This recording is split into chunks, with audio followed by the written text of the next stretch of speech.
आफू गाडी चलाउँदै अगाडि बढिरहेको छ। हामी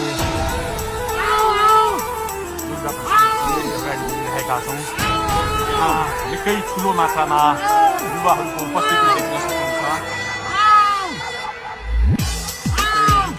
ठुलो मात्रामा युवाहरूको उपस्थिति प्रहरीको मार छोडेर दुर्गा प्रसाद आफै अगाडि बढ्दै हुनुहुन्छ। प्रहरीलाई गाडीले टेलेर दुर्गा प्रसाद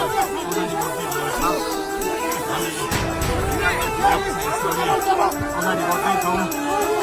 यहाँ कसैले रोक्न सक्ने अवस्था छैन। कसरी प्रहरीलाई दुर्गा प्रसादले टेलेर अगाडि बढिरहेको छ।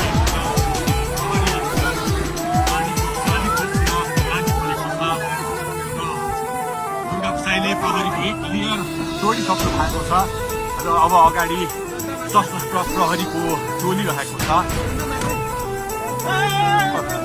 उहाँ अगाडि बढिराख्नु भएको छ। यो गाडीमाथि प्रहरीले अन्धाधुन्दा लाठीचार्ज गरिरहेको छ। तपाईँ देख्न सक्नुहुन्छ।